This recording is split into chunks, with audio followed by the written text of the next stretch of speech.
our national team has been docked 3 points. I requested the full report from Safa following our successful World Cup qualification. Just because we survived the scare, many wanted us to just sweep it under the carpet.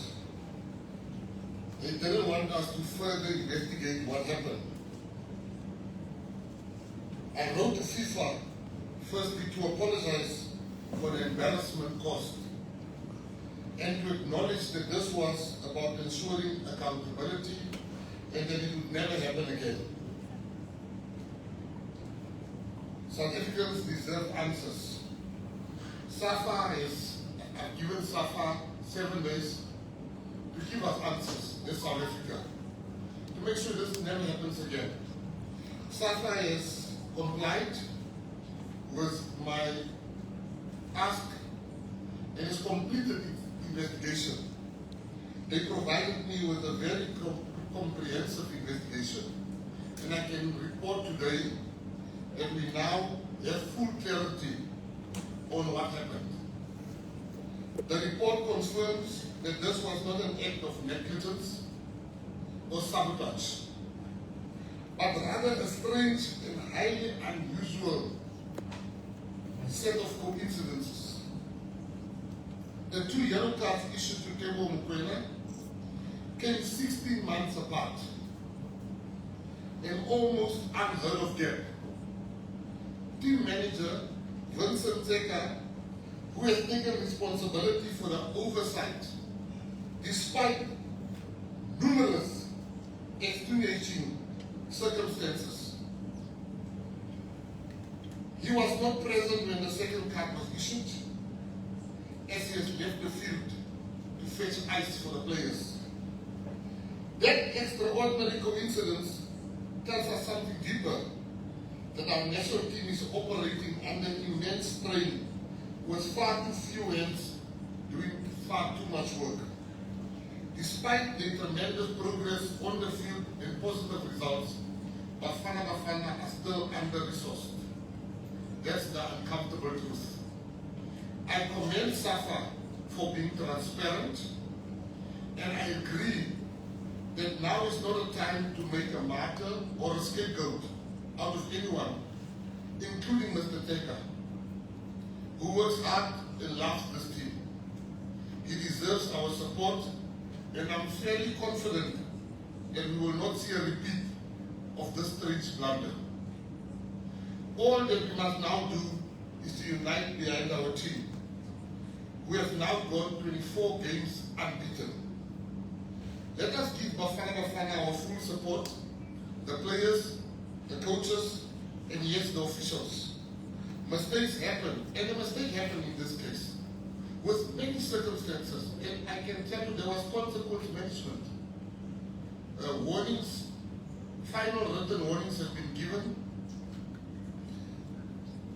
lessons have been learned, and I'm asking the South African soccer-loving public that we must move forward, and we must move forward stronger. In that spirit, I want to make one point clear. I understand what is FIFA's stance on interfering. Many thought we are interfering. Asking questions is not interfering. We know what we are doing as a government. Hence, we wrote to FIFA. Hence, we wrote to Safa. We said, investigate and report back. And I must tell you, many people will say to me, and I speak very candidly now, must get rid of Danny. I don't have such powers as a minister. All I have was to say to Danny of Dunn, I am the minister now. You will have my full support, but that support shall end if you don't qualify for the World Cup, if you don't qualify for the African Nations Cup, and if you don't qualify for WAFCON. He shook my hand and he said, thanks for your support, and I even think if I don't do that, I think I will step back.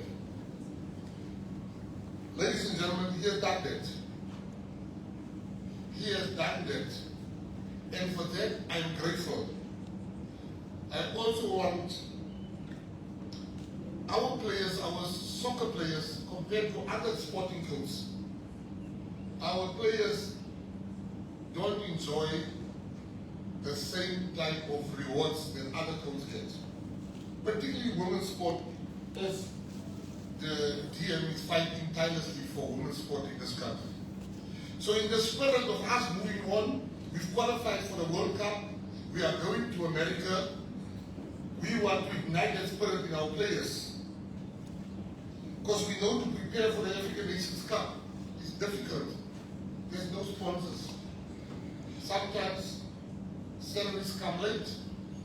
So in that spirit, myself and Deputy Minister Peace Mabe would like to announce that in recognition of the incredible success we have seen under the revitalized Hugo Bruce and Mckenzie, we will be transferring 5 million to Bafana Bafana players to support the Bafana Bafana squad and in preparation.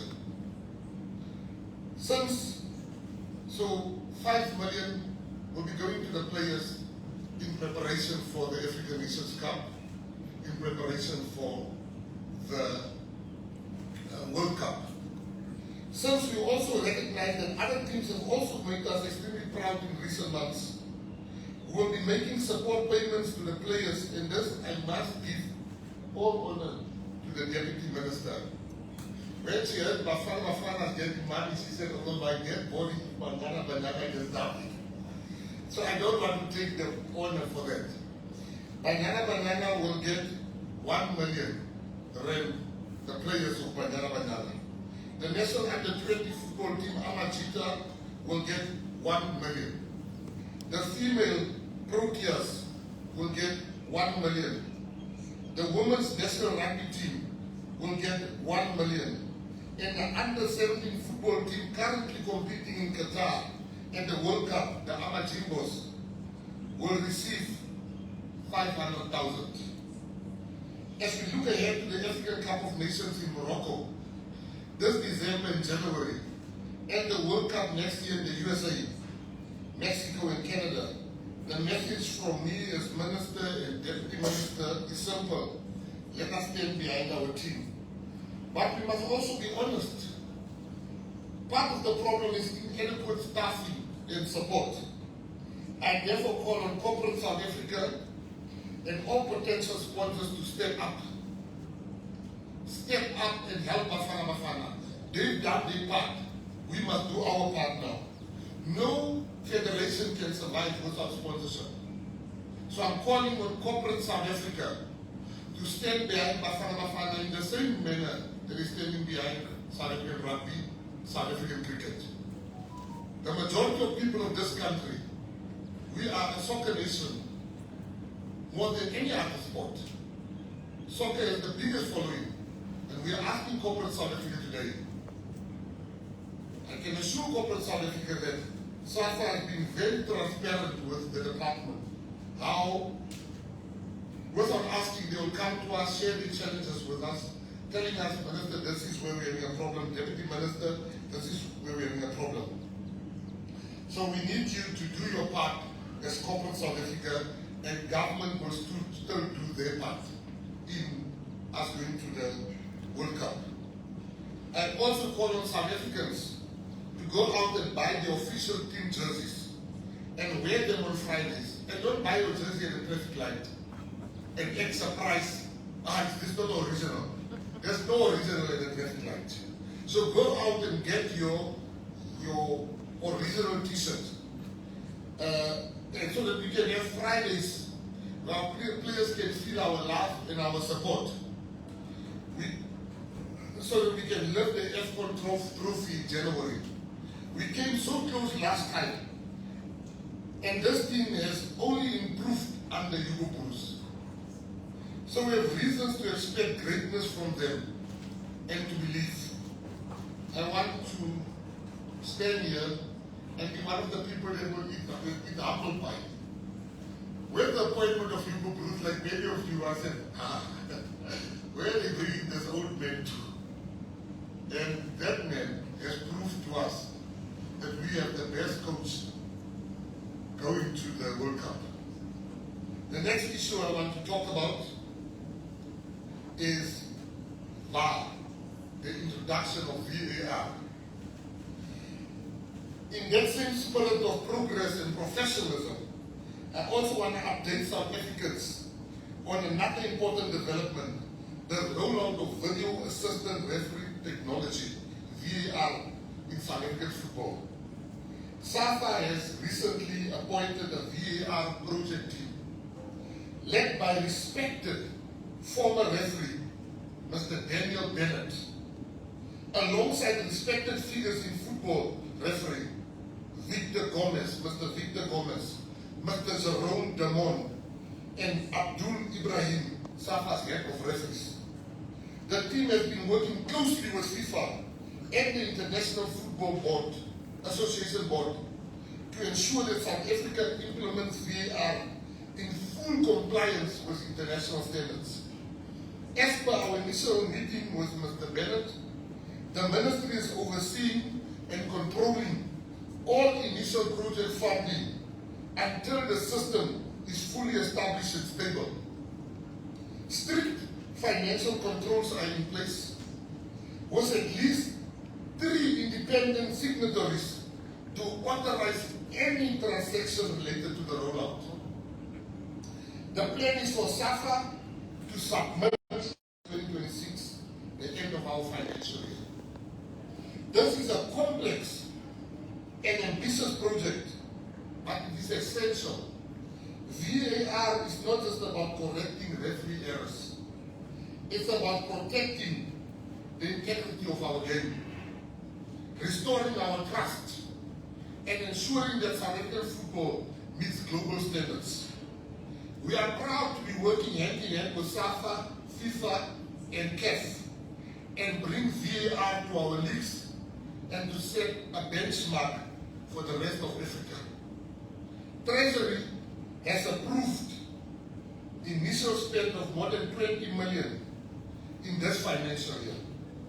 And we are confident that we will face VAR in using a sustainable, affordable approach that will see all our big games supported by VAR. And South Africans can already look forward to seeing VAR on the screens as we test and prove the solution that has been chosen. So next year, you'll be seeing VAR as we are testing this system. So when we introduce it next season, it must be foolproof. Our referees must understand it. I also want to use this opportunity to bring, as they say, respect, admiration to the President of CAF, President Patrice Motsepe. He's a product of South Africa, and he has changed the face of CAF. He has changed the balance sheet. He has brought sponsors to CAF. He has changed the game, and it will only be a fool that cannot see the marvelous work done by Patrice Motsepe. So to the President of CAF, we know you are the President of the whole of Africa, Confederation of African Football, but it makes us proud to know that you are a child of the soil of South Africa. So we want to congratulate him, and we want him to know that we are proud of the work that he has brought. As far as VAR is concerned, we cannot have such great soccer teams. We have the greatest soccer teams on the continent. And they compete with teams like Morocco that has VAR. So for us, our teams playing in Africa, Chiefs, Pirates, Sundowns, Stellenbosch, we stand behind you only during those games that you play against African countries. I want to, before I go to sports funding accountability, I have been quoted that I don't not support Nigeria to qualify for the World Cup. I was not misquoted. I wish for another African country to qualify. I have the right to have a preference amongst all our African countries that we love. Nigeria is unfortunately not my preference, while the other African countries are my preference. So I'm not going to deny that I have indeed uttered the words that I hope that Nigeria does not qualify. I hope for other African countries to beat them when they face Nigeria.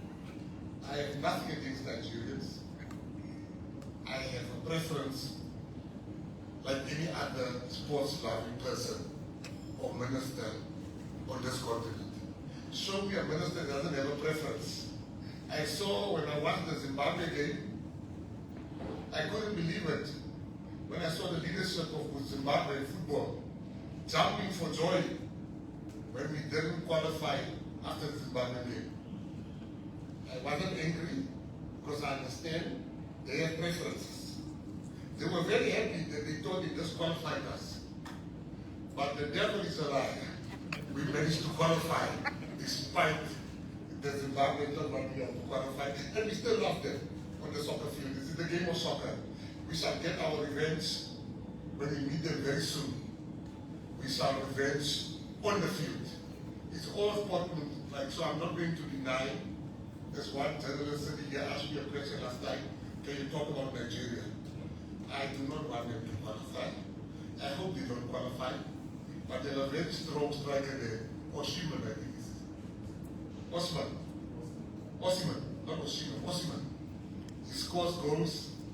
I mean, he put goals in. I also want to stop the lie that Nigeria has helped South Africa. No. Nigeria has helped Nigeria. South Africa has helped South Africa. Thank you very much. Accountability in sports funding. This brings me to another contentious issue that has caused some controversy this year. The perceived funding cuts to certain sports federations. Let me be very clear. These were not random cuts. There was good reason to withhold some of the allocations. And that reason is accountability.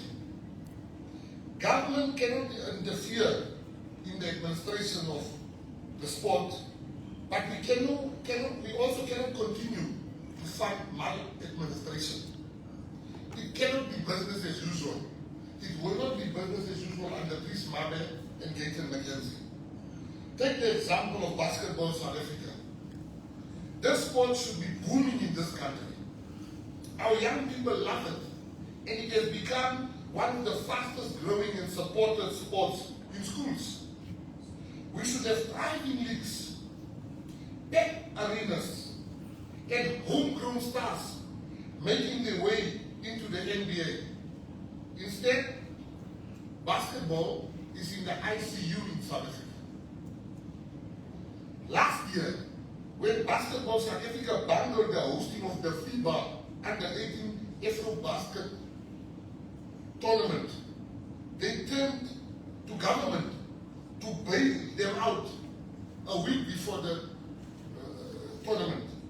We spent more than 18 million to rescue that event and protect South Africa's reputation. Afterwards, I asked us to investigate and take strong action.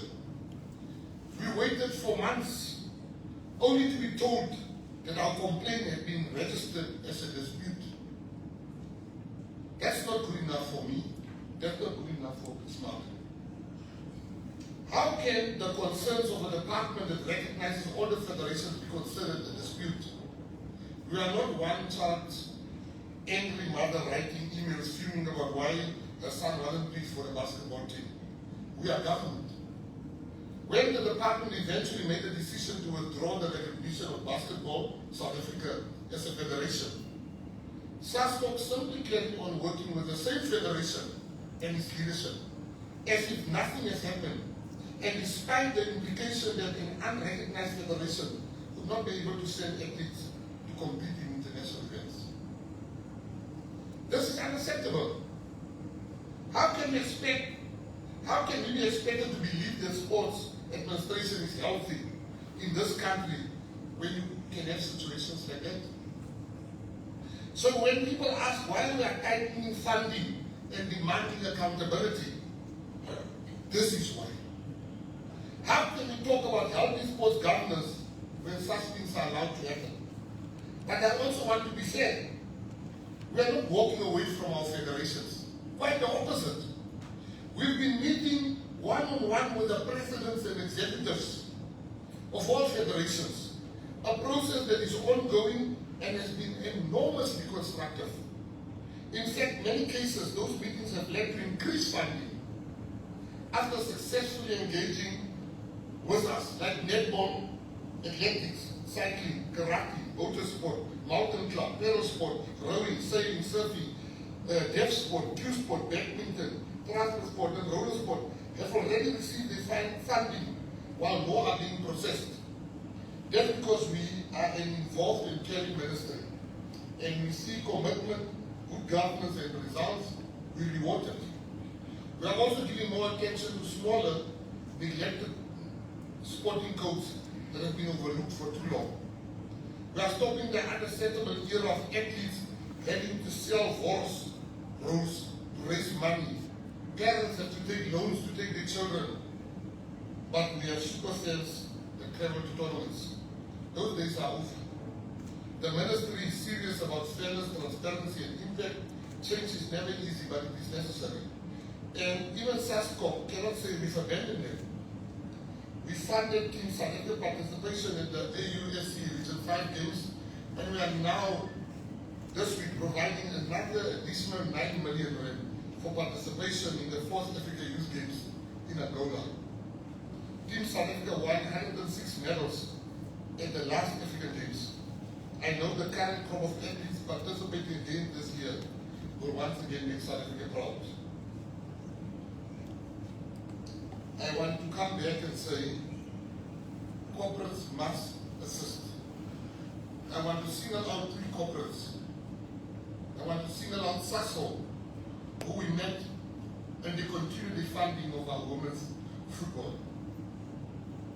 I want to single out Honor, who myself and the Deputy Minister met, and today they are supporting our football. Betway Cash. These are companies that have taken the step.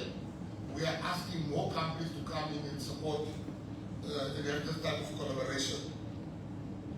Infrastructure and access. We are also investing heavily in sports infrastructure. The department is rolling out combi courts in private schools at the rate never seen before, at the pace never seen before. And we are working with private sector partners to expand this. Too many of our stars in South Africa come from ROC and private schools. Some of our greatest talent is sitting in rural areas and in poorer schools and townships. But infrastructure doesn't speak to the recognition of that talent. Something is wrong with the ecosystem. If the private schools are the ones bringing out the creme de la creme, it's disadvantaging our children overall, and we're sending out the wrong message about the kind of country we are and want to be. We'll keep on investing in outdoor gyms throughout the country. We are working with municipalities to step up and recognize the importance of the infrastructure. Arts, culture, and heritage, the next point.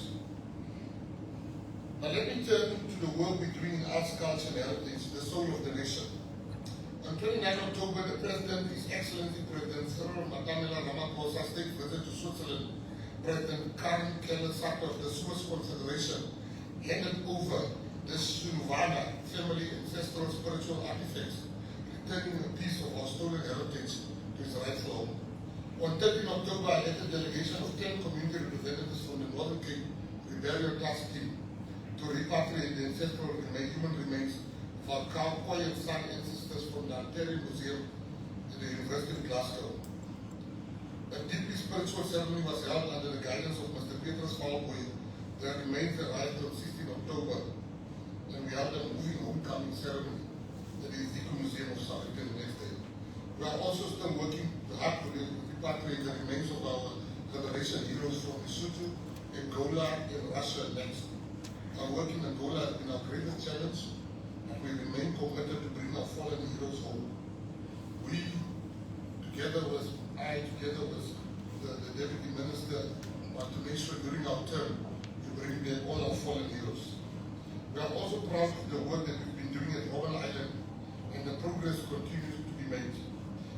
of September, we launched the Emotion Church Wall of Remembrance in the Islands Harbour. We launched 6 statues of Sumato, Protua, Nelson Mandela, Robert Sobukwe, Namibia's Andimba, Toiva, and Khoso Siyaku. The Wall of Remembrance now bears 2,770 named ex-political prisoners. Future plans for the island are vast and many. In the arts, we've established 17 sectors, with 14 already funded, and all boards appointed. The remaining 3 will be finalized soon, after resolving minor compliance matters. We also promised to secure office space for all the clusters and federations.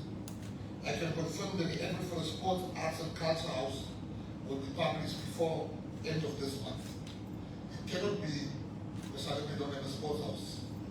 People have the offices in the boot of a car. People have an office inside the office of the work they have. If he works at Nando's, he's running the federation from Nando's, like we having a chicken federation, but it's a sports federation. We can't get that. We are now going to advertise a sports house for the first time. You as journalists can have proper meetings at the sports house with them. We are also in the process of introducing temporary insurance cover for all the eligible sports and arts practitioners. This will cover life, disability, funeral benefits, and education for dependents for the next 3 years. The evaluation of this bill has been completed and adjudication will soon be finalized. Our actors and our sport people die as paupers. We are being asked constantly back a body to bury our sports stars. If they die as paupers, the children's future are bleak. We are now stepping in while we're changing. We do understand that it's going to take more than a year to 2 years to change 30 years, 40 years of suffering. Our legends have no money. We get calls constantly, people being in hospital, and they need near 1,000 rand sometimes to be admitted. It can't be like that. We are seized with them, and hence we're bringing out a 3-year insurance policy, life cover, benefits for the children. This means that as a department, the reactive scrambling that occurs whenever one of our sports stars or legends fall sick or die will be replaced by benefits that are structured and fair and makes a peaceful and lasting difference. In conclusion, I wish to assure South Africa that the Department of Sport, Arts and Culture is making a difference and real tangible progress will continue to be delivered. We are moving, we are challenging old systems like going to a football game and you can't use your phone. We are in the process of putting in connectivity in all stadiums so that not only genders can do their work, but if the girl child goes to soccer, she can be in contact with, or to rugby, or to cricket, she can talk to her family and say she's still safe. It cannot be that our soccer fields cut us off, our sports visits cut us off from the rest of the world. People want to take pictures and send of the sports stars. And I want to assure South Africa that we are working on that. We're also working on stadium safety. We're also working on the train and rail system together with Minister Chrissy, who has done a great job in making sure that games at Villa Park, Transnet, is available for the trains. As you saw, that is all work done by Minister Chrissy. And we really, that is what the GNU is about, where sports and transport meet. We are meeting with education, hence why we're rolling out all of this in schools. I could have done it if it wasn't because of Minister Khwarube giving me permission as the Minister of Education. So that is the benefit of the government of national unity. We are working together. We're even working nicely when you guys are not there. But sometimes when some of us see the cameras, we behave in a way that is, we get surprised sometimes, like, I always say, I always share the story, dear, when I went to Japan, as you all know, the DA and the PA the party I belong to, we're fighting like cats and dogs. Then I went to Japan, just when we formed the GNU. And DP, His Excellency Paul Masatile asked me, because very much couldn't make it, I said, maybe I can speak a little bit about mining, because I've got vast knowledge when it comes to mining. He said, yeah, you will represent, you will answer the mining questions. I said, thank you, Honorable. I got sick like a dog. I had flu. I went to the chemist. The gentleman, the chemist, doesn't understand Afrikaans or sign language. Not the sign language, street sign language. I tried to show him. He said, I realized if I don't live here, I will live with birth control tablets. You'll be prescribing to me. I came back to the hotel. The first person I met was John Steenraiser, Minister John Steenraiser. He said, Minister, you look very unwell. What's wrong? I was sick. He said, stay with lunch. He went up to his room, came back to him, was tablets, half a chemist, like at home. He said, take 2 before you sleep. After you eat, take 2 before you sleep, take 2 when you wake up. And take 2 of this, and he's giving me instructions. I wasn't even listening. Because I knew there's no way I'm going to allow him to kill me so easily. So, as he was speaking, I didn't pay attention. I get to the room. I'm like, there's no way I'm drinking these things. So I jump in bed. I cannot sleep. I realized my head is throbbing with pain. So I said, I took a picture of the tablets. I said, home. I said, baby, if I don't wake up tomorrow morning, and 10 past 8, John Steenraiser gave me the tablets, they were looking at the hotel camera.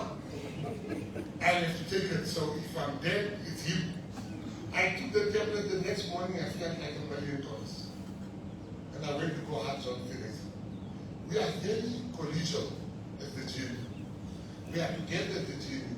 We were there yesterday, we went for a retreat. I can tell you now where we were. We had the kernel of humankind. A hotel, boutique hotel. The president was there. All the parties, we were having big discussions. And we all agreed we'll move South Africa forward. We will hold hands. The GNU is more united than it's ever been. The issues we didn't agree on, when we came there, we left, we agreed on it. Any person that tells we didn't agree on it is a liar. We are resolute, we are focused, we are going to change South Africa. So today the message is simple. Accountability and progress are not opposites, they are partners. Let us keep moving forward. And ladies and gentlemen, in conclusion, we've been supporting rugby. Some of us were not even Springbok supporters. But rugby, under the leadership of Safa, the Mark Alexander, has truly become our top rugby, is made us the top rugby nation in the world. Cricket, under Dr. Richards, we've become the top cricket in the world. Soccer, Bafana, Eridziba, Bafana, Eridziba, the Bafana was scared. If you told me a year ago or 2 years ago, Bafana will go 24 games unbeaten, I would not have believed you. So, if you told me we're going to win, and become the African champions, under 20 African champions, if you told me that we're going to qualify for WAFCON, if you told me we're going to qualify for the World Cup, despite having points deducted, if you tell me we're going to qualify for the African Cup of Nations, I would have thought you spoke something. Or you've taken lots of those tablets that John Terry is making. But we are a sporting nation. White people always loved rugby. And Xhosa people in the Eastern Cape always loved rugby. colored people in Western Cape always liked rugby.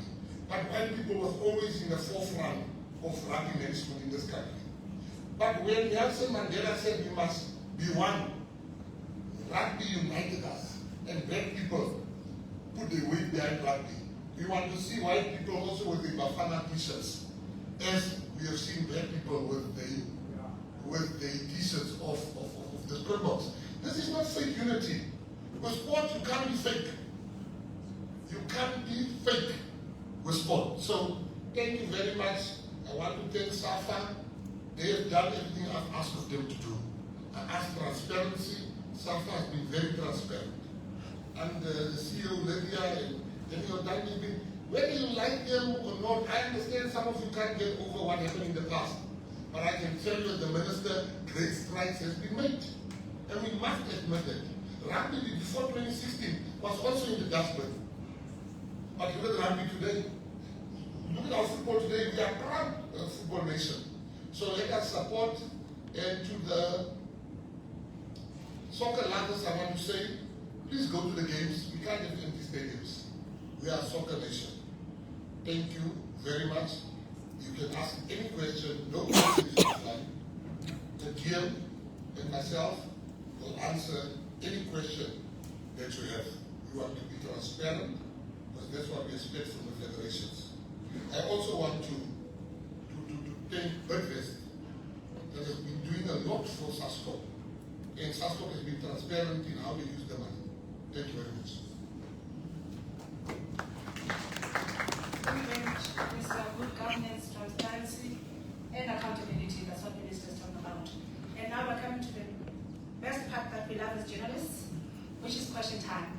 So this is how we're going to do it. We're going to take one question per journalist per time. It doesn't mean that you're only going to ask one question. We're just trying to manage that we get the answer to the question that we asked. Minister, at the end, I'm here to answer your questions.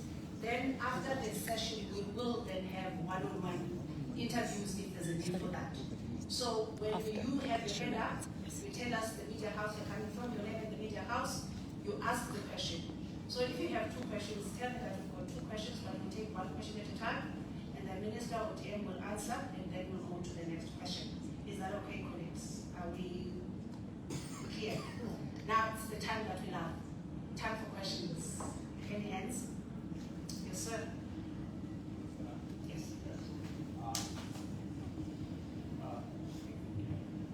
Minister Mckenzie, it's Christian from Netwerk 24. The question I want to ask Minister, it is around the issue of financing for the Voortrekker Monument. Why is there no more financing for the Voortrekker Monument as well as Afrikaans festivals, established festivals? Yes, that is my question. Thank you. Thank you very much. Do you want me to answer in Afrikaans? You can, yes. All right. Die Voortrekker Monument is een van onze beste, niet alleen met toeristen aantrekkelijkheden, maar het is ook een goed verzorgde museum en monument.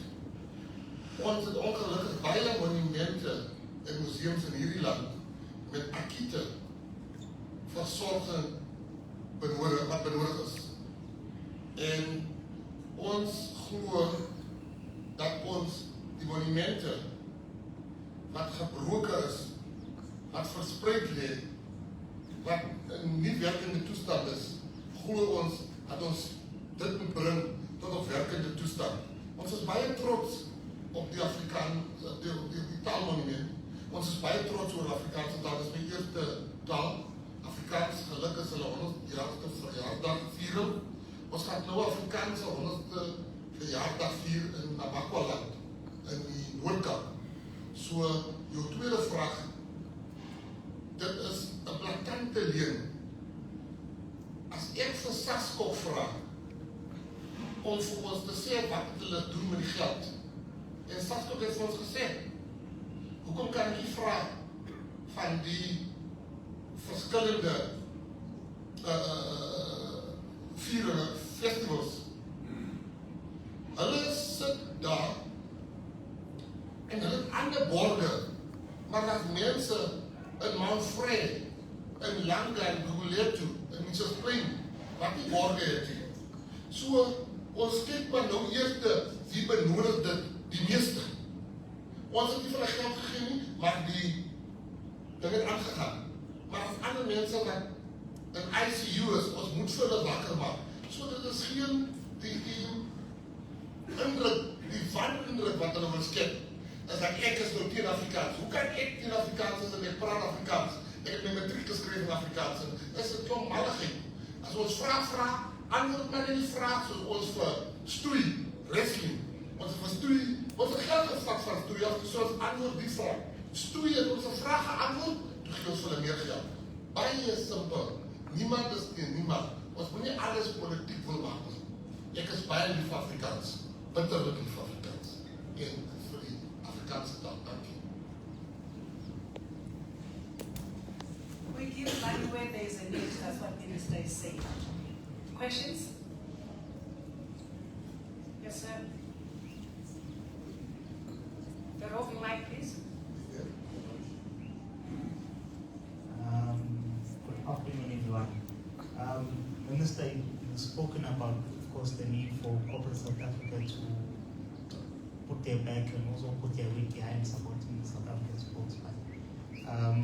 You mentioned a lot of Safa as well, and of course, both of them are innocent until proven otherwise, but they are in court. The president of Safa and also the financial officer of Safa is in court for fraud. So when such things are happening, and there's also federations where the president is suspended for alleged maladministration, then how does corporate South Africa get behind that? You know, as much as allegations, but of course they have to protect themselves as well. So do you think we have a leadership crisis basically in South African sports, or a leadership issue when you consider all of that, and how does that influence the level fight? Thank you very much for the question. I do think that, I don't think we have a leadership crisis in South African sport. You have people like, I'll make you an example, was the PSL. We have the best run league on the continent in the PSL. When you see the under-17s, under-14s, under-17s and under-20s, it is the recent leadership of the Disc League. You see the fruits of the Disc League now in the under-17s, under-20s. So Dr. Urban Khoza and them has made us the envy of leagues in Africa. Rugby, President Mark Alexander, cricket, the Richards, and even I must say it, Saskok, Barry Hendrickson, and they've taken over the road where people, I'm told, were buying Rolls Royces with the money of Saskok, I'm told. But I must give it to Saskok that they have tried to turn it around. Sometimes too slow for my liking, but they are honest people. To come to your question about people being in court, look, I always say to people, FIFA does not want government interference. Once I will be the most hated man if I interfere there and we are not going to the World Cup. The people that were saying to me after the deduction of the points, Minister, wake up! You must investigate them. People were flooding my social media.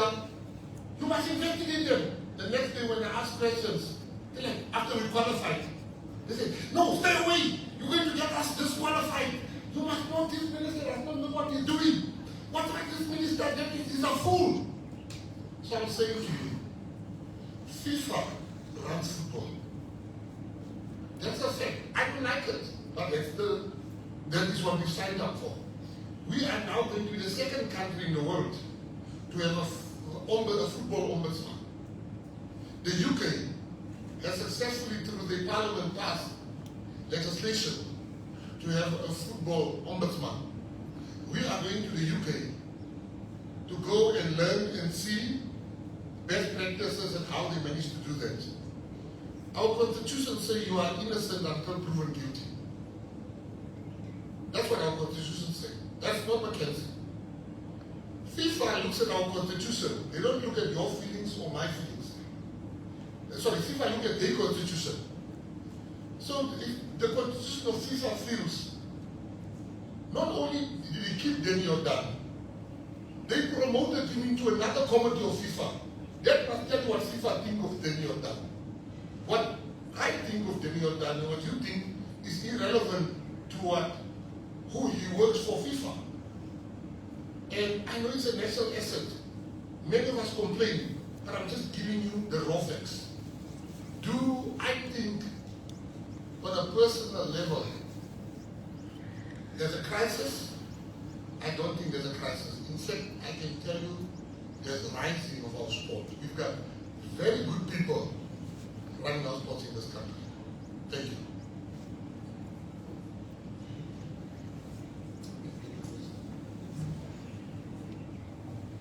Thank you very much, Minister. This is Omalepa from City Press. Just on that note that FIFA frowns upon government interference. I remember, if you remember in cricket, 4 or 5 years ago, they had serious problems, and the then minister, the late Minister Mtetwa, was able to disband the then cricket board and put in an interim structure without getting in the way, without interfering in the eyes of International Cricket Council. Is there something you could do or you could have done following that method from the late Minister Mtetwa? And secondly, yes, Safa President Jordan has been promoted, as you say, but we are talking about an organization whose president and head of finance are in and out of court for fraud and corruption and others. But as the ministry, you keep pumping money into that organization. What do you say to the taxpayer? How can you assure the taxpayer that every cent of the money from government will be accounted for when the head of finance is in and out of court for fraud and corruption? Thank you very much. Let me start with cricket and FIFA. As well as said, India tried to intervene and interfere. What did FIFA do? Immediately, when the Indian government didn't want the Secretary General of the Indian Federation, they then prevented him from going in the door. What did FIFA do? They suspended them. Same time, cricket operates under different rules. And I will make you an example. There are certain things you can get away with in other sporting codes, which you can't get away with in football. Now you are saying I'm pumping money. Let's dissect your statement. Every year, during the times of the late Nathan Ketwa, Fikile Mbalula, Paul Masatile, an amount of 5 million was given to Safa, or less. It is just every year there's an escalation. This Monday, Mckenzie comes in. We give them the 5 million as legislated in agreement with us and pressure. December last year, Christmas, I hear a rumor, which I confirmed first, that some countries which are not allowed to lend here wants Hugo Bruce to go and coach them.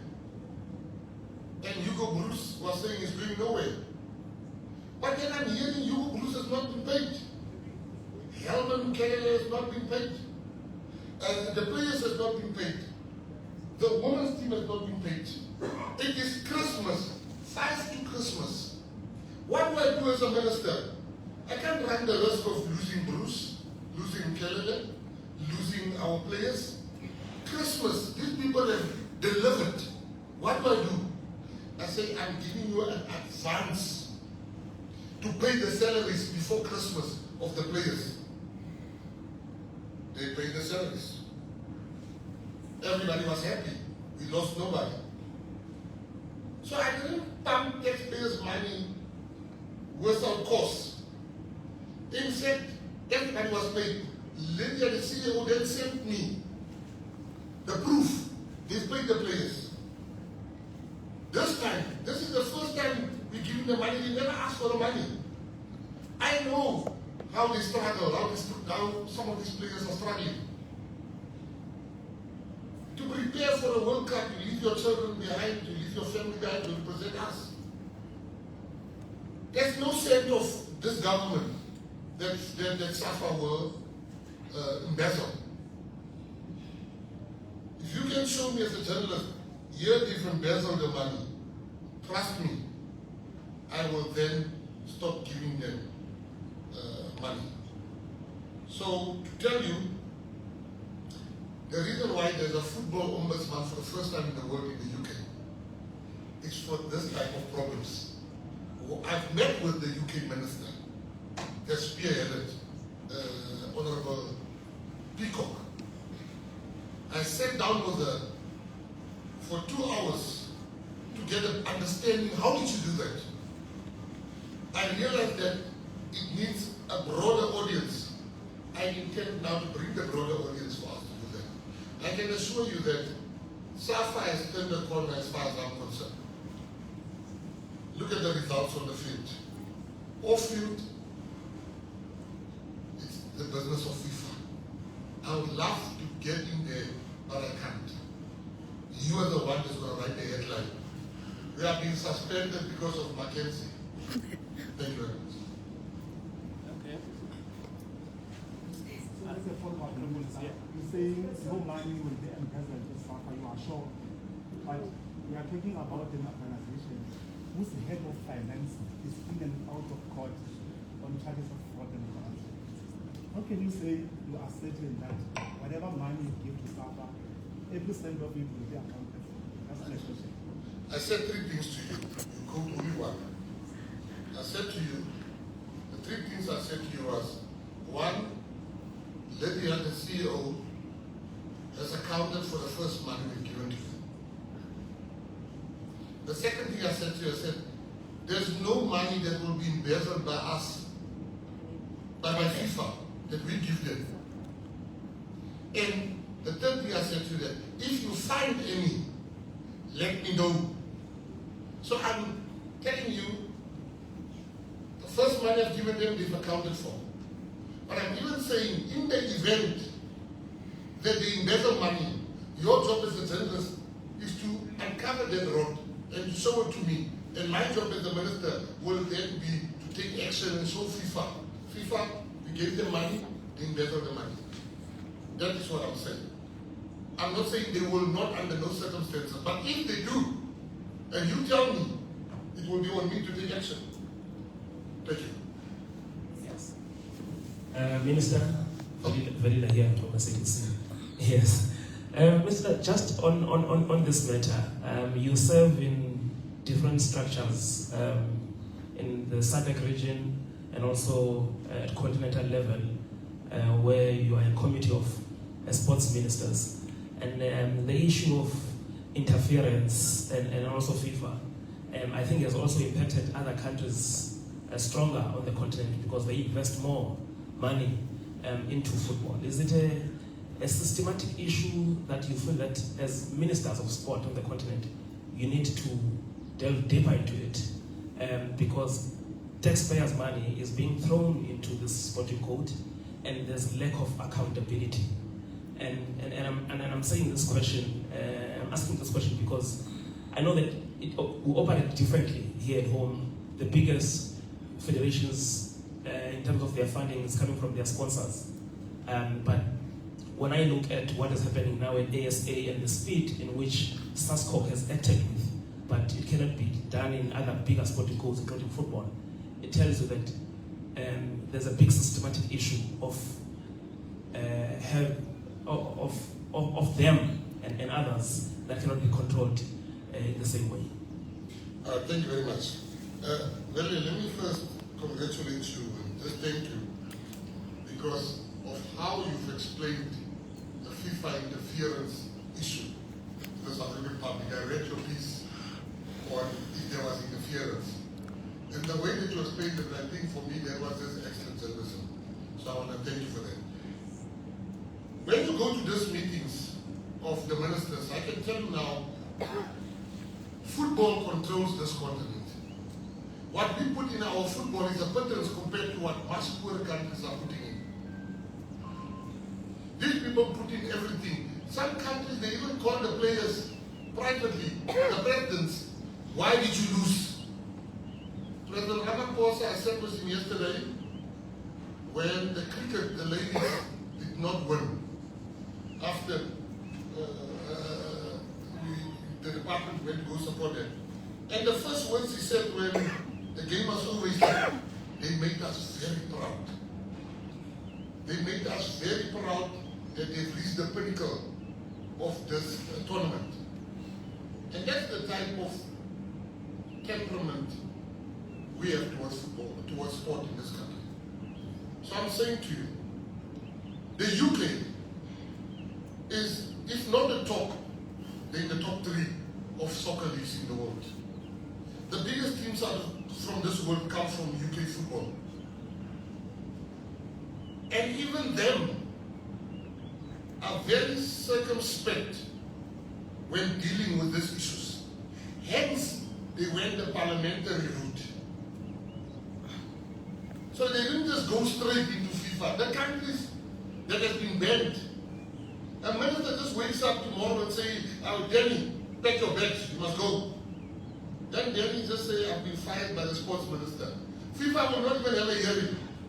They will just stop us. So I'm saying to you that I don't want to go the route of going through African ministers to discuss, because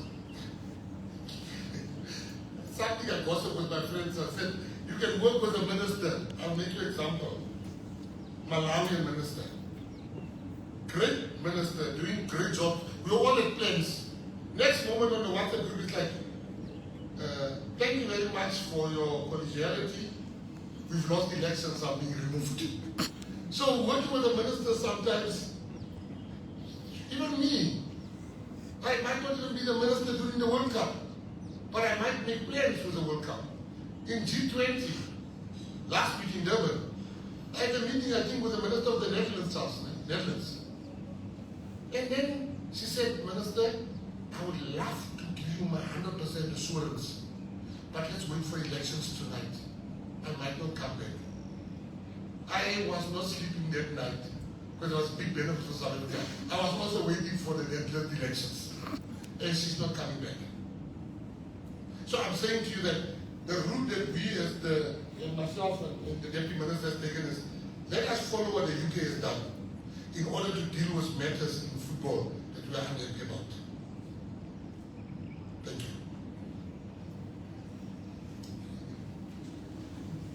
From News 24. Oh. A question, Minister. A while ago, you mentioned with certainty that VAR is going to be implemented at the start of this season. And when you said that, there was no formal structure, no budget for VAR. So where was that coming from? And why should South Africans believe you that, as you've said now, that it's going to happen for the upcoming season? Let me tell you, by the time I said VAR will be implemented, I as the minister thought, as soon as I bring the money, VAR will be there. I was then made aware, no, it doesn't work like that. The processes have changed. New rules govern VAR now. You as the minister can't do it. You have to do it through Safa. You have to do it through KEF. So many rules of VAR have changed in the time that I was made aware that we need money for VAR. The second part of your question, so I was wrong. The second part of your question, why should you believe me? I mentioned names of people that are working on this thing. I mentioned Treasury. I can't lie about Treasury. Treasury has given I can even share a letter with you, if it's allowed. I'll just check with the team. I'm a person who loves football, so I'm saying, I even asked them, will we be able to, in February, March, April? They said no. There is a different way, because you can't start a league without VAR, and when I end the league with VAR. So after June, or when is the league end in June next year? When we come back, I can tell you there will be VAR. In fact, to even give you more information, the leadership, the persons responsible for VAR are going to Spain on the 15th. 15th of November to go and do a stress test on the model. There's Hawkeye, there's different models of VAR that we've come to learn. But the one that they have chosen, they are going to do a stress test on it to see is it fine for the South African. On the 15th of November, you can call me, they'll be there in Spain to do a stress test. So you gather, the evidence is there. And I've given the money. Thank you. My name is independent film producer. Sorry. Yes. I've got two questions for you, Minister. The first question is, are there any plans to incorporate African indigenous games into the bigger conversations of sports? And my second question, as a person coming from advertising, is, are there any plans for us to have unions in advertising? I'm not talking specifically about actors and that kind of media, but specifically advertising, as we do not have. And sometimes some of our contracts do state that we cannot have unions. So are there any plans to rewrite some of those contracts? I'll answer the union question. The minister will take one of the indigenous games. Because it's always the one fighting for them, and I'll answer the one thing. Thank you very much. Yes, there is a big move in terms of trying to promote and popularize indigenous games. We currently on a roadshow where we take sports department to the people, and by doing so, we also host different sporting codes, including indigenous games. We've just recently had one big event in Mckenzie, and the other one I know it was in Cape Town. I was not part of the Cape Town one. And as part of the G20 as well, taking sports, promoting conversations about creatives and sports, we also promote indigenous games, and we are working with schools and federations in doing so. As far as actors are concerned, you said actors?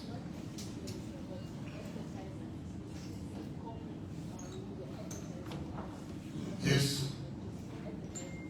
No, well, I'm going to give the same answer. I want to use actors as an example.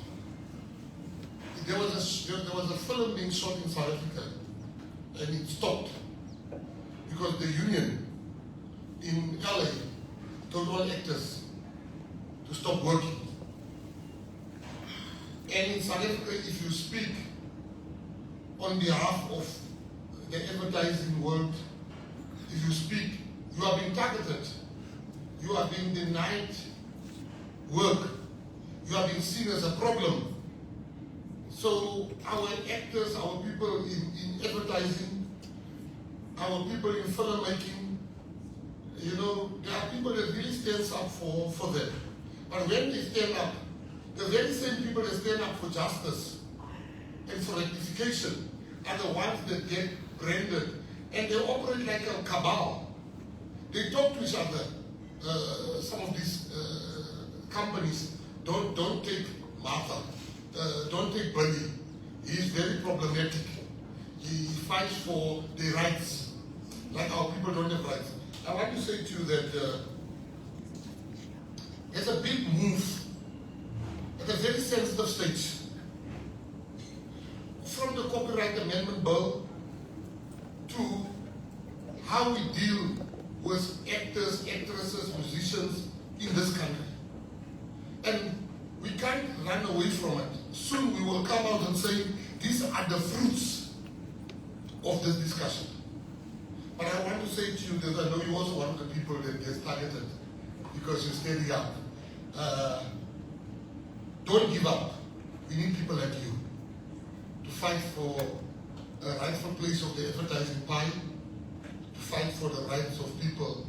You know, a friend of ours, she was in put on the spot, but she was in an advert in the UK when she was 2 years old. She's still getting royalties. She was a baby in that advert. Here by us, you have Henry Trele. Everybody knows Henry Trele, Shaka Zulu. Shaka Zulu has been shown all over the world. But I don't think the children of Henry Trele is benefiting. And we don't smile about those issues. We are, together with the Deputy Minister, we are correcting those. It is, I understand the impatience of some of the people in the creative sector, particularly with me, because I came in with high hopes. But I understand that no person can change the wrong that has been done to you over all these years within the space of 1 year. But us getting medical insurance, hospital benefits, us getting death benefits is our way of saying, while we fight this lion here, have peace of mind for when you are sick. For us to say, don't walk out of your boot. Let us do, these are all measures. For us to say to the legends last Christmas, there's 100,000 for you as legends. Because you can't perform anymore going around the country. For us to go to the boxes where they don't have shoes. I saw some of the boxes wearing torn shoes. Big names. We said there's 100,000 for you, start a business. So it's not that we are indifferent to the suffering happening. Thank you very much. From Mckenzie. Minister, just last week, the president of ASA was served with a notice of suspension. And I know you've been quite vocal about the issues around financial mismanagement or allegations around that. Have you spoken to the ASA board and to SASCOC around that? And what are your thoughts on the James Roy suspension? Yes, no, I was very vocal about that. I've spoken to SASCOC, I wrote to SASCOC. SASCOC, Barry Hendricks, wrote back to me, and he assured me they're going to investigate the matter. He did investigate the matter. He sent the report to me. I must tell you, and transparently, I've had sight of the report. It is dire. It speaks of people using the card that I think for Sini and a tavern. And a letter was issued by SASCOC, which I think was good governance, to James Molloy to say he should tell us, he should tell SASCOC why he should not be suspended. The 7 days expired, I think, yesterday or Friday. I can assure you, while you are here, I'm going to make a call. Because once you give somebody 7 days, before you leave here, Charles, can you just make a call and find out what this, the 7 days is expired. Just check the mails. You must be transparent. What has the decision been? Because for you to give somebody 7 days, it shows you think there's cause. There's reason, and he needs to give you reasons. And the 7 days is expired. We'll find out now, and I will let you know what the board has decided. But the report is bad.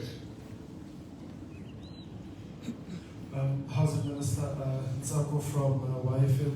I just wanted to find out about the work that's been done by the F1 bid steering committee. I think it promised South Africans 2026, but it has it moved to a different year, or is 2026 still on track?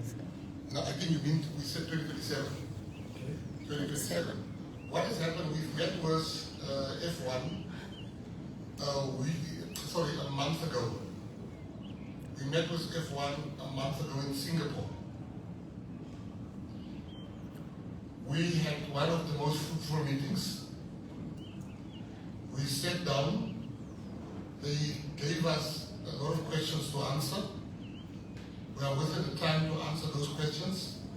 I am personally of the opinion that it is Africa's turn. Cabinet has come through. Cabinet has given us the biggest document we needed, which is the green light from Cabinet. And also, Corporate South Africa has come through was 2.1 billion. But we have subsequently learned that there's still other issues. I can tell you now that the discussion is not final that it's going to be Kalani. It's not final. It is Kalani, I thought was final. But different cases are being made by other provinces, including Free State, has put in and Cape Town has come with a very compelling bid of why it should be in Cape Town. Kalani's got a very compelling bid why it should be here. And F1 was clear, sort out your house issues where this thing is going to be. When we meet you in January, end of January, we want you to have taken a final decision of where you think it will be. We have spoken to the people in Cape Town. We are speaking to the people of the Free State soon. But I have managed to see the Cape Town bid very compelling, just as the one in Joburg. So, whether it's 2027 or 2028, it's definitely coming to Africa. Can we give him a chance? He's a new voice. Good afternoon, Minister. It's Dibo Nichiteje here from IGO Football Institute.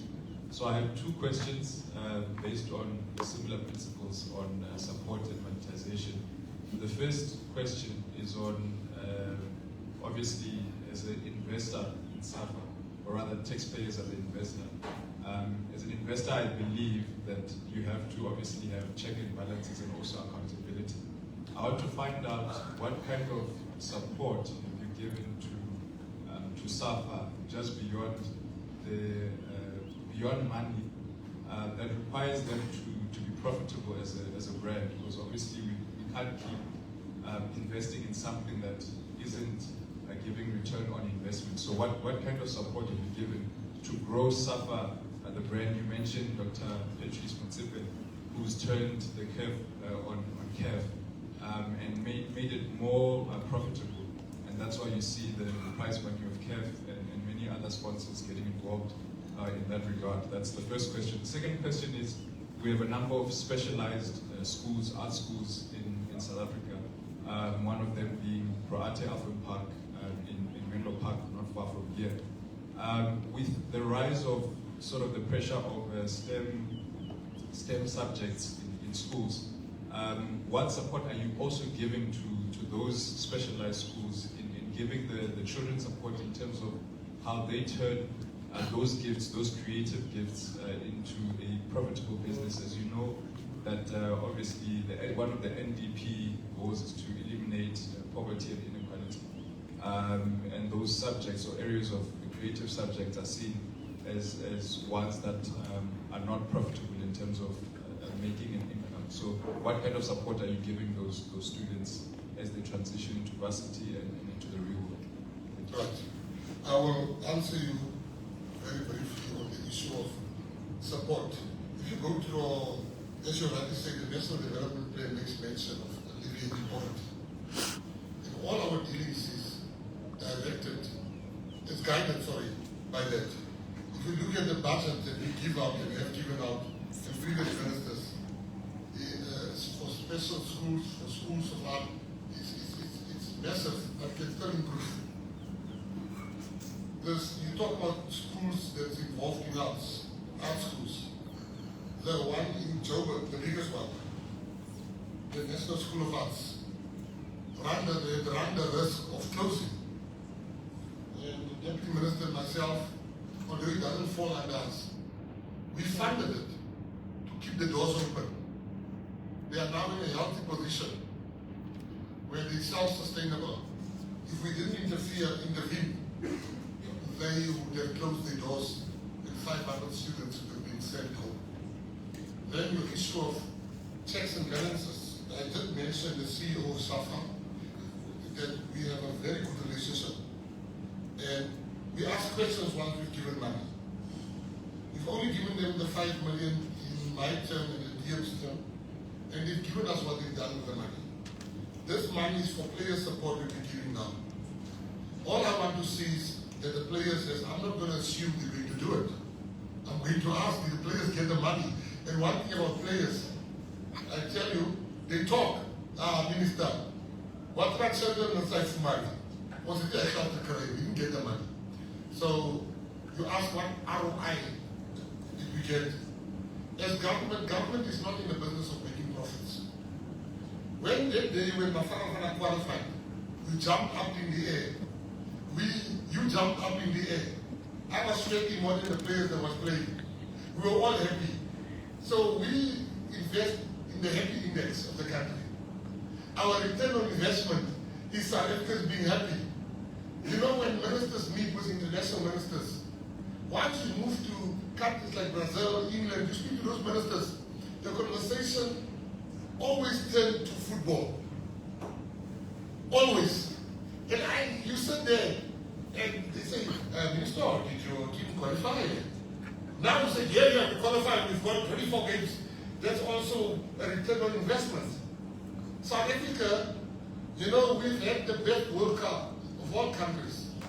I was having dinner in Brazil with Argentina, and I think Russia leadership, and in Brazil. And we had a discussion about they had a discussion about which World Cup was the best. And they were talking about Argentina, Russia, and Brazil. Nobody was talking about South Africa. I said, hold up. And I saw the waiter as a soccer jersey on Brazil. I asked him, do you follow football? He says, yes. I said, he says, big football supporter, I go to all the World Cups. I said, which World Cup was the best one you ever attended? He was quiet. I said, give us a song of any World Cup you can remember. He said, Waka, Waka, So it shows you that South Africa, we are not only capable of hosting, we bring the vibe to football.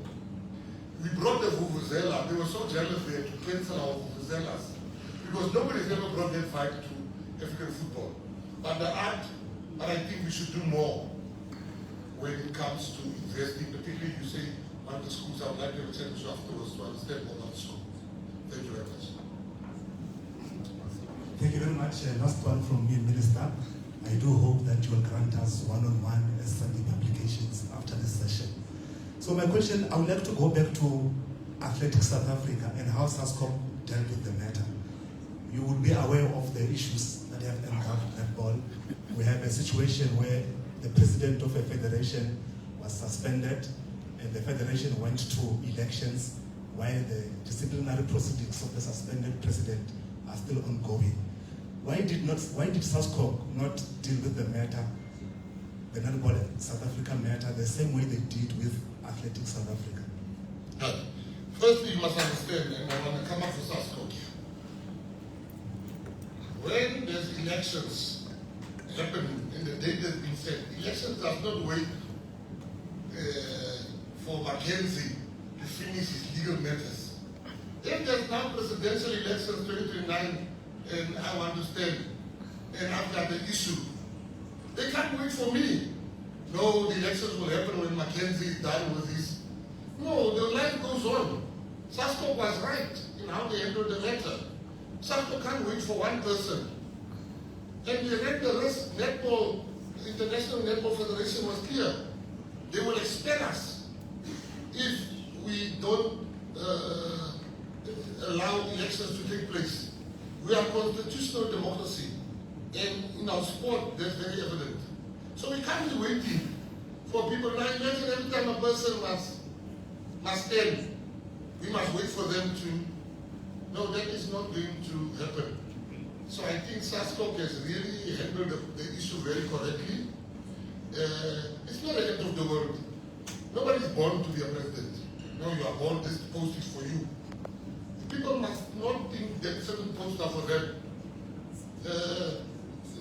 There's going to be another, this is not the last or the first netball elections. The lady that was not standing, she can stand next time. She's still very young and she's smart. So we mustn't now stop all the processes because of this matter. It doesn't work like that. Then the second one, you say SASCOM, why did they act? You can't, you know, I've got boys and I've got girls and children. My wife one girl is only interested in school. She's only interested in books. My boys play football. They would buy, I had to buy them, I buy them boots. And they will tell you, I want this boot. They give you the size and the description and the color. And those boots are so expensive sometimes. But these are all my children that I love. But if you look at the money I spend on this ones, it's much more than I spend on this one. So which means even you don't treat people the same. That doesn't mean you love them less. It means that you understand. I think it was Rusty Erasmus that made the best example for me. He said, one of his children has a medical condition, I think he said. And he doesn't give them equal money. He gives the one with the medical condition more money because she has to go sometimes for checkup. So you give people by the situation. Saskok has handled the situation for me with ASA very good. They've handled the issue with netball very good. To answer that was the question. And your last question was, will there be one-on-ones? Of course, yes, there will be. The question I just got in the report, the board of ASA has received the report. They went through it. They saw a need. The board, not SASCOP, the board of ASA, they saw a need to ask questions and to ask him to give reasons why he was not suspended. I was just told now, fresh breaking news, that there's an intention to suspend him. So thank you for your question. You heard it here from the MP Minister. Good morning, Minister. Morning, Minister and DM. Write the breaking news so long, one to give others a chance. No, I'm just saying you can give your editor breaking news. My name is Morris Potter from Knowing SA. Minister, I was appealing to the department. Can we please work on a legislation? Sometime last year in December, there was a stadium that was banned in Northern Cape. I actually took pictures of that article and I sent them to both your Chief of Staff and your advisor, Charles, where I was trying to make the department aware that in our country today, you find that there are so many people who are coming from outside to come and organize events that do not happen. An example was a Banner Boy concert which happened at FNB Stadium. And that promoter was from Nigeria. He was arrested. But this thing is not only about people from outside. Now recently, one concert in Pretoria, the Sunbed Arena, did not happen. And people are struggling to get their refunds. The second one, which is now recent, there's a concert which was called A Neighbor. Again, the public is struggling to get their refunds. All this is happening because there's no legislation, Minister. To make things worse, these people, I'm not going to call them promoters, they've even come up with also registering a ticket seller. They sell tickets, when people buy them, they take the money and use them for the concert. And now when the concert gets cancelled, the public doesn't get their refunds, which is what is currently happening. So I'm appealing to the department that legislation is so critical, Minister, so that this thing can stop at its own tracks right now. It's very critical. It's very critical. Nigerians can't come here and have concerts. It shouldn't happen. They can't come and have concerts and take South Africans' money. Even Zimbabweans, you can't allow that. Even South Africans can't do that. So I'm glad that you brought that under my attention. I will meet with you afterwards so we can act with speed and to sort out this problem myself. I saw something about Kanye West coming, others says he's not coming. It is all the stories I called Park Stadium. I said, has the stadium been booked? They said the stadium has not been booked. So tomorrow I will tweet. I will tweet tomorrow so people can know is Kanye West coming or not. I saw that. It's a very important point you are raising. Thank you for raising it. But I have to move with speed. And we'll have a chat afterwards. Thank you.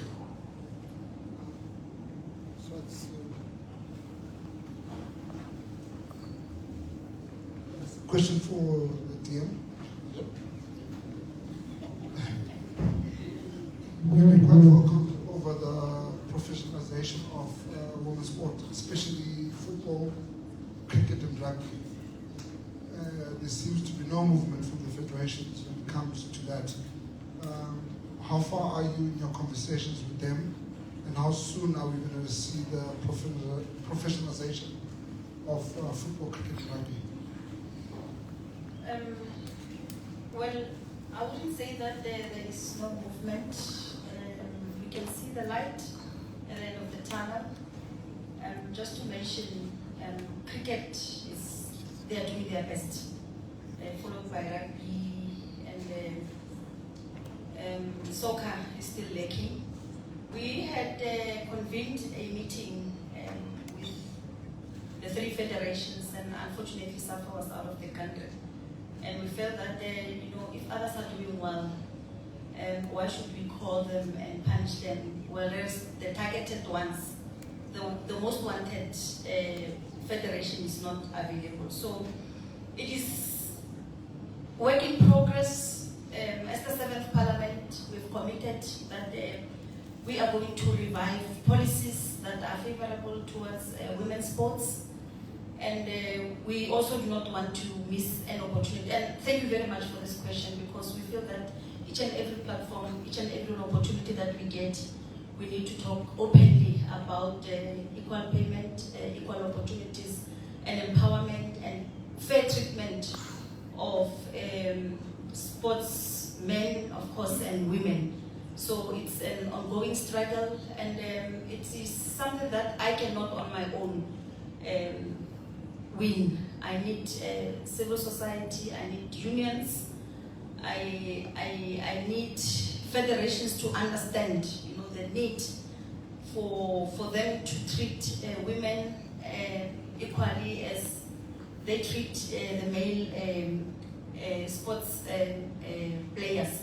So I'm appealing for women organizations to support this fight, and if we are united, definitely we will definitely win this ongoing challenge that we've been facing for the past 31 years of our democracy. It cannot be, and it stops with this 7th administration.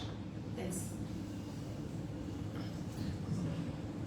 Okay, we've got lunch. Now I'm going to depend on you whether you still want to continue with the questions, or we can have lunch whilst you are having one-on-ones with Minister and Deputy Minister. Whilst you're having lunch, you can have one-on-ones with Minister and the Deputy Minister. And remember, DM is going to go and welcome the cricket team later this evening. So we can have lunch and one-on-ones, or we can continue with the questions if that's what we want. Nothing. Sure, I would do honestly.